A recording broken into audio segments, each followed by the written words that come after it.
Halo, selamat datang di channel saya. Untuk kalian yang lagi nonton video ini, semoga selalu dalam kondisi yang sehat dan tetap semangat ya. Di sini saya akan sharing apa saja potensi yang terjadi ketika laptop terjatuh, teman-teman. Jadi utamanya dari tas ya, atau ketika kalian bawa itu terjatuh karena licin ya, dan sesuatu yang tidak sengaja ataupun sengaja, teman-teman.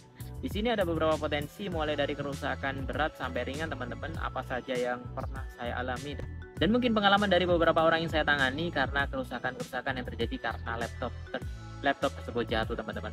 Oke, teman-teman, setelah ini kita mulai, tapi sebelumnya silahkan klik subscribe dan nyalakan tombol loncengnya untuk mendukung channel ini berkembang dan akan mendapatkan notifikasi tentang teknologi setiap harinya. Oke, kita mulai saja.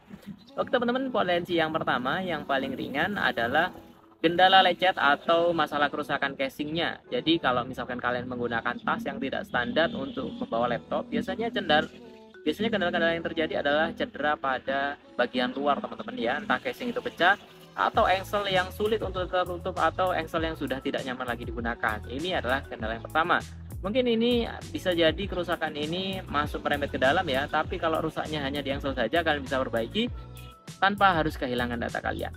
Lalu yang kedua adalah kerusakan pada LCD-nya. Ini kita lihat juga bagaimana posisi tas tersebut jatuh, teman-teman, atau laptop tersebut jatuh. Kalau misalkan di situ posisi LCD ada di bawah, jadi potensi kerusakannya sangat besar di LCD ya. Jadi kemungkinan LCD kalian ini bisa jadi pecah atau LCD kalian ini mengalami flek-flek yang akhirnya kalian tidak nyaman karena terganggu dengan area-area yang terkena dampak jatuh tersebut, teman-teman.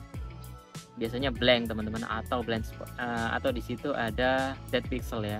Oke, teman-teman, selanjutnya yang ketiga yaitu potensi kerusakan pada memori. Jadi kalau misalkan kerusakannya ini biasanya memori memang bentuknya kepingan, tapi ketika dia terbentur biasanya ada pergeseran memori sehingga ketika kita nyalakan itu nyalanya hanya mesin saja, tapi tidak bisa menampilkan gambar apapun ya, teman-teman, di laptop kita. Jadi kalian bisa lakukan pembersihan memori dan melakukan pemasangan kembali untuk bisa mengecek apakah memori kalian masih berfungsi atau tidak, teman-teman.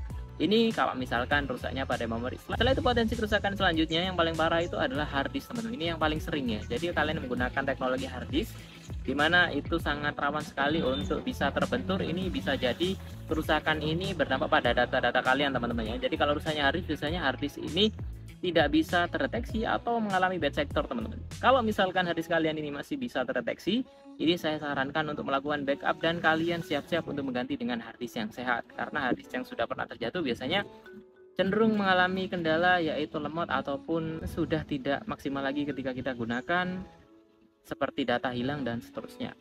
Oke, teman-teman, mungkin itu adalah beberapa potensi yang pernah saya alami atau pengalaman dari orang-orang yang pernah saya tangani, teman-teman ya, ataupun yang pernah bercerita. Untuk kalian yang pernah mengalami ini, kalian silakan share pengalaman di bawah ya, dan mungkin ini bisa bermanfaat bagi kita semua. Terima kasih, teman-teman, untuk kalian yang sudah nonton. Sampai jumpa di video selanjutnya.